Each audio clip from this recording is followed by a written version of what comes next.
Today it's all about listening to a new format that you have no idea how to program, and listening to your competitors for your new station that you're about to walk into. Let's get to it.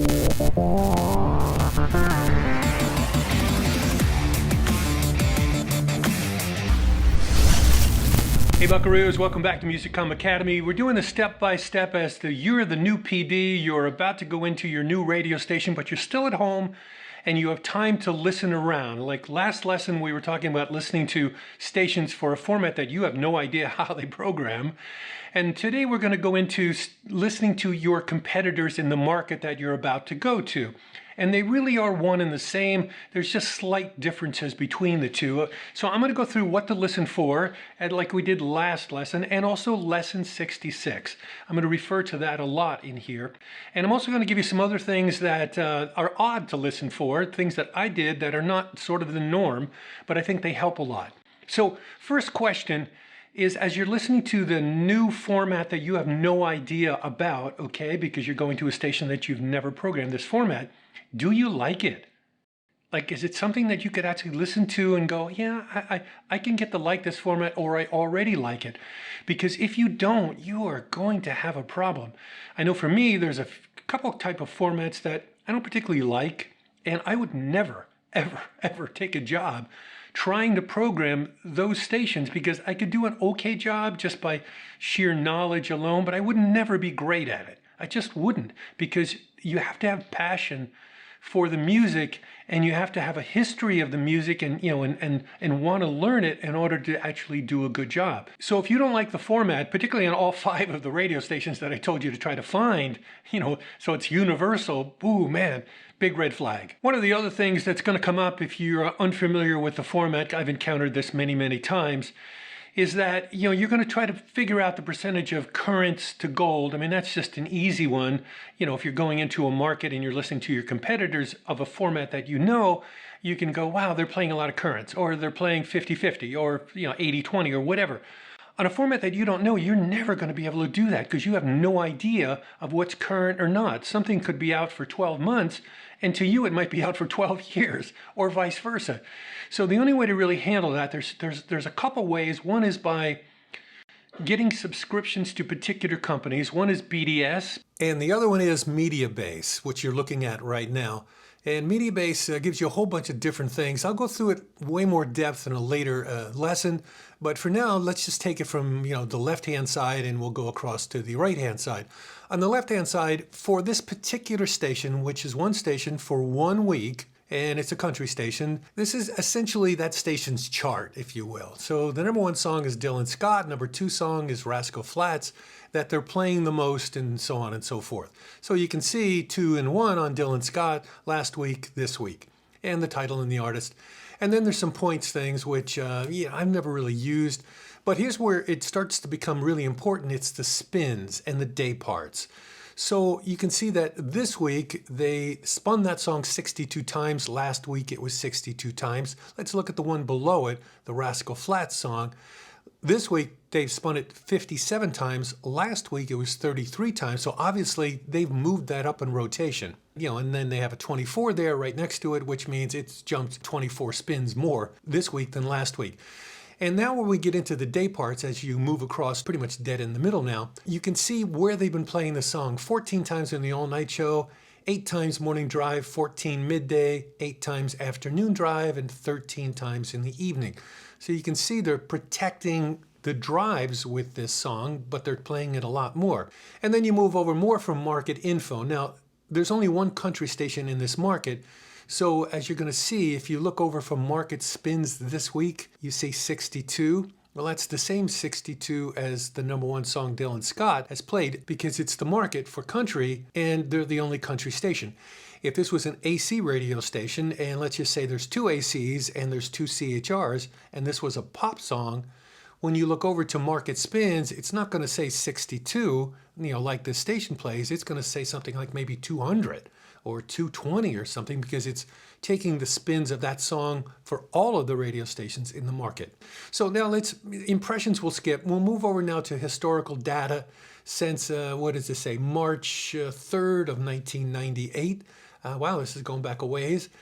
And for that particular song, it's going to give you roughly the history of that radio station. So if you are looking at a gold song that maybe the station has been playing for 2 years, you're going to see numbers here. Or if you are looking at this radio station trying to get a feel for it, and you know nothing about it and you know nothing about the format, you can look back and go, wow, this gold song, they've played this a lot. In other words, you can resort these columns to make different things rise to the top.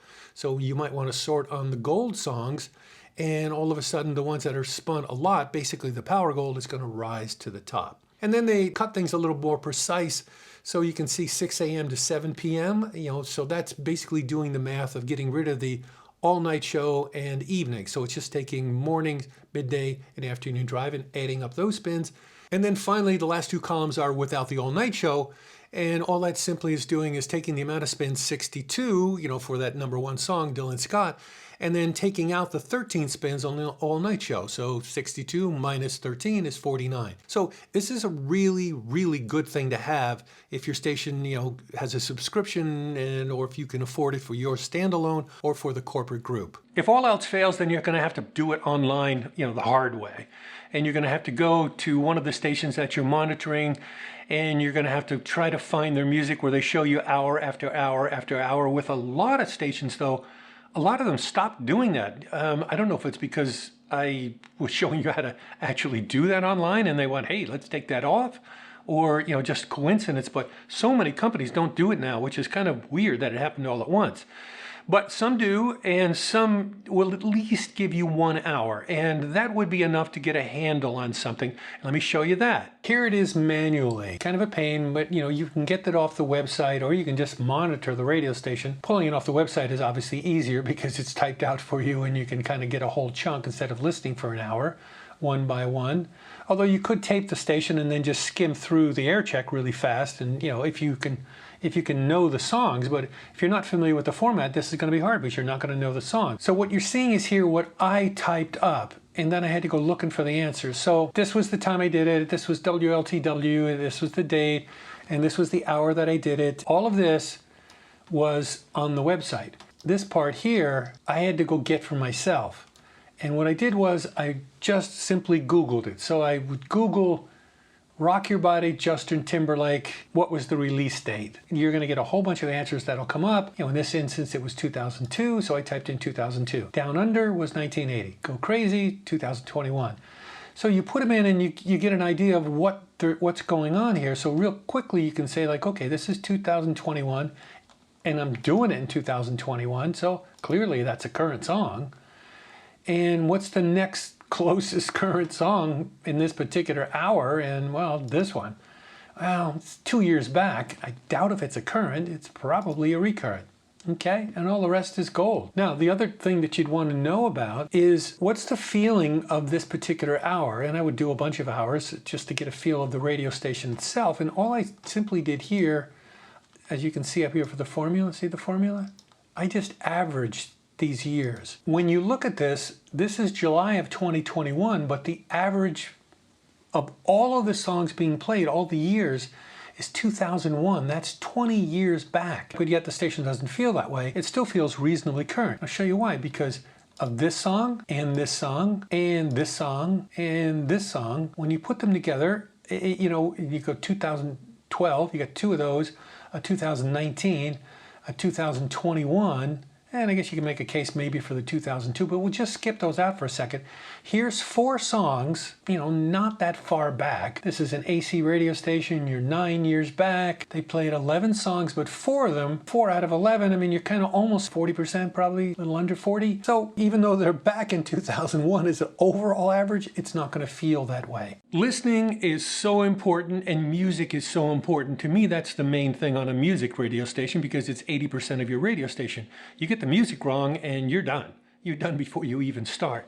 So when you're listening, you want to be listening, and again, like lesson 66, you want to be listening for, does stations lean one way or the other? If it's a rock station, does it lean toward grunge? Does it lean toward corporate rock?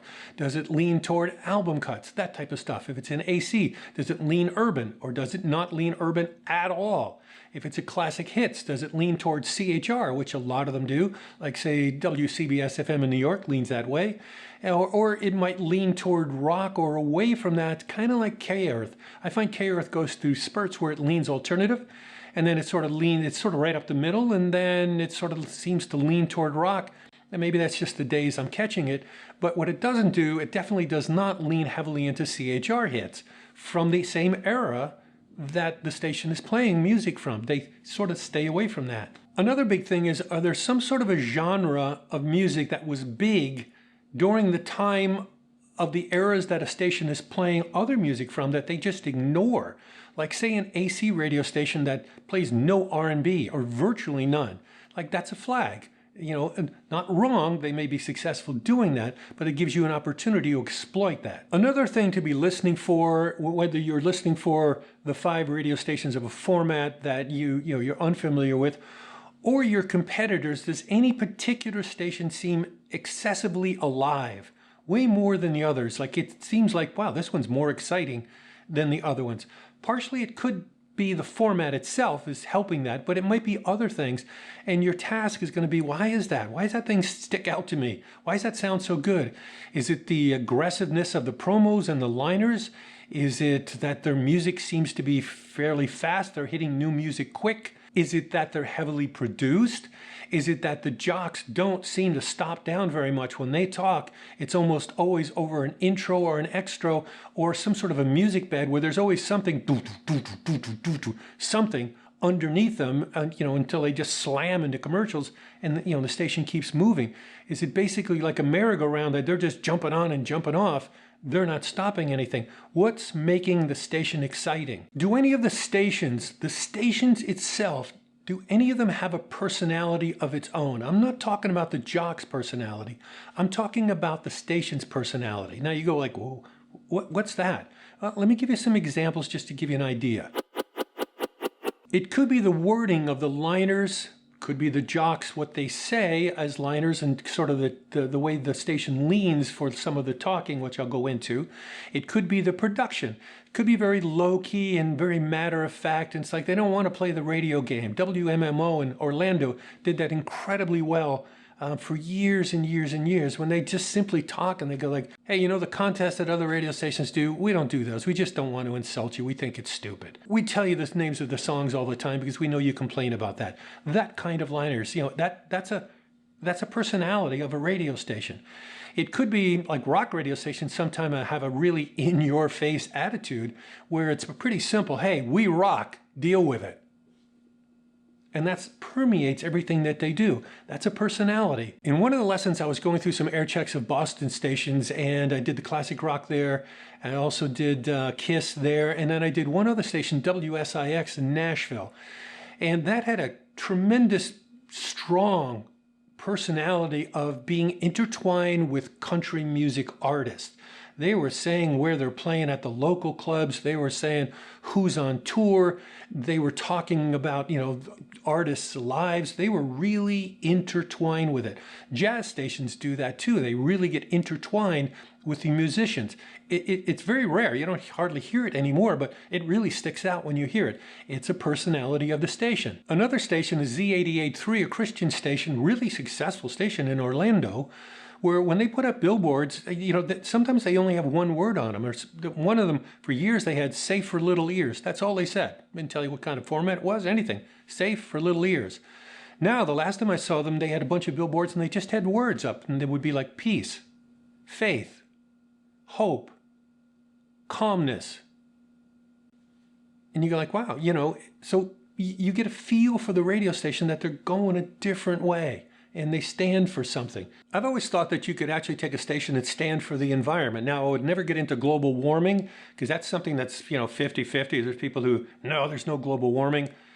There is climate change, but there's no global warming. And then there's others who vehemently believe that there is global warming. You don't want to get into that. You just don't want to get into a fight because you're going to, make 50% of your audience, not like it.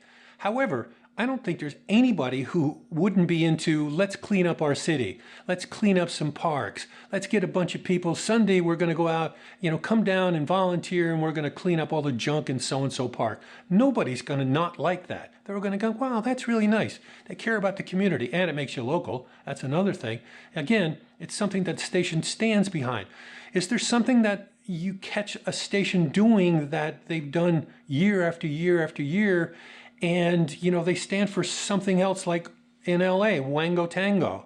I mean, how many years? They've probably been doing that 20 years. Some stations go out of their way to help regular people, like maybe some family was robbed around Christmas and they decide to give them presents, to make up for it. Or around Christmas, sometimes, somebody's home burns down and they do a little fundraiser to actually help get the family on their feet. People notice that. When I was managing in Toronto, our 3 radio stations, every year we would do a Sick Kids Radiothon, Sick Kids Hospital, which is a tremendous hospital in Toronto for just kids. And we would raise, it started out maybe doing $300,000-$400,000, in the beginning. 25 years into that thing, we were doing $3.5 to $4 million on a 4-day radiothon. We'd start on a Wednesday, end on a Saturday, and you look at the tally and it's like $3.6 million. Year after year after year after year. It was torture for the air staff to do it, and they kind of didn't really like doing it. They liked the pleasure of raising the money, but you're in a sick kids hospital, and and you're hour after hour begging for money, and you're talking to all these poor kids, who are right on the edge of dying. It's brutal, but people know that you've cared about something. You've gone out of your way. That's a personality of a radio station. Let me give you one more. And it's one of the reasons that they actually ended up at CKLW, as a kid. I'm doing midnight and I'm tracking Christmas albums. It's Christmas Eve going into Christmas Day, okay? Every radio station on the planet pretty much would just play Christmas music, and they would just shut down to really boring, nothing, no normal formats going on. That's what all stations did. So I'm tracking like Andy Williams albums, Andy Williams brought to you by the so-and-so funeral parlor, blah, blah, blah, blah, blah. And here's the other side, and you turn the album over and track the other side. That was a typical thing. And it's like 2 o'clock in the morning, and I am bored out of my mind. I'm going, man. So I went to I think it was the EBS Emergency Broadcast System. Yeah, the EBS monitor in the US, which is basically a radio that, if there was going to be a nuclear war or a hurricane or something, that thing would start going, just like an Amber Alert on your phone when they go off and they're really loud. But it was also a radio, so you're not supposed to, you were supposed to keep it on the particular emergency channel, but I'm like bored, so I go back and I take the thing and I turn it, and I started going up and down the dial, and it's Christmas music, Christmas music, Christmas music, Christmas music, every single station, except I hit this one station, okay, on 800 on the dial, and it is as loud as could be, and I'm like 1,000 miles away from this station, and it's CKLW, and they are rocking. They could care less about Christmas. They could care less about everything. It's like, we're not shutting this format down, and we are smoking. And it was the only one on the dial of probably 100 radio stations. And I'm going, wow, what a cool radio station. What an interesting personality this station has. I'm not sure if it's true or not, but my understanding is that even when Kennedy was shot and every other radio station went down into very somber, classical type music because of what happened, no, man, they just kept right on rocking. I don't know if that's true or not, but hearing the Christmas thing, I would believe it. One last thing, if you're listening out of market, to stations out of market because you're trying to get a handle on a format and you haven't gone to your market yet and your competitors, if you hear something that's pretty good, write it down because you might want to steal it or take it and alter it. Next up is listening to your competitors in your new market online. Now, you don't have to be critical. I actually don't want you to be critical when you're listening.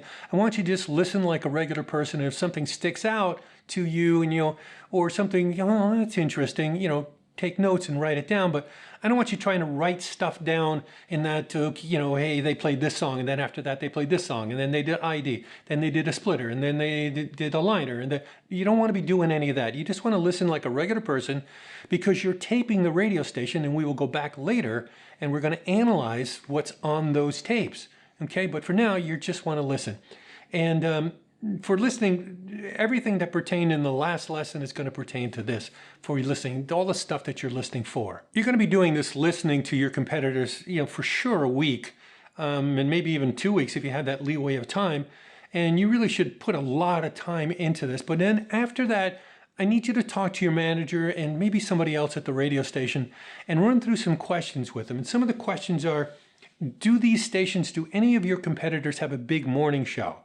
If yes, okay, well, how long have they been on the air? If you're up against a 20-year morning show that's got really big numbers, you want to know that. You want to know it ahead of time. You also want to ask, do we have a big morning show? And if the answer is no, well, okay, you want to know that too. And vice versa. As far as you know, do any of the competitors advertise a lot? Do they pound TV? Do they do a lot of billboards?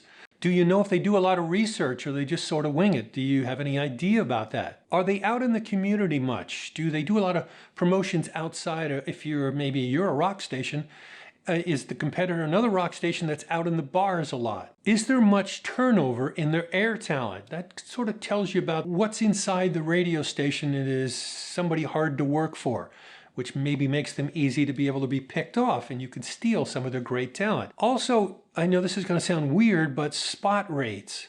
And your general manager and sales manager would for sure know this. So let's just say it's a competitor and it's station X. It's like the station X, who is maybe in the exact same format as you, do they push spot rates or they just take sort of what's given? So let's just say a typical 30-second spot in that market maybe should go for $150. So that's sort of the way the math works out. This amount of ratings equals this amount of cost per points equals $150 for a 30-second spot. So let's just say that's what it is.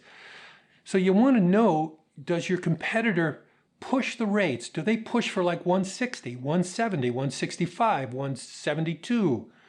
Or do they just take the 150?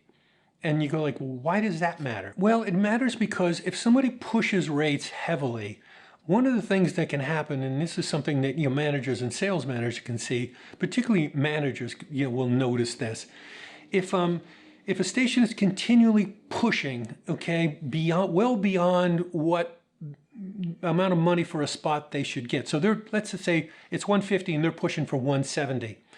If you can start tagging them with ratings, in other words, if you can knock them down a ratings point or two as you're climbing on them, they're not going to be able to push for that extra money anymore.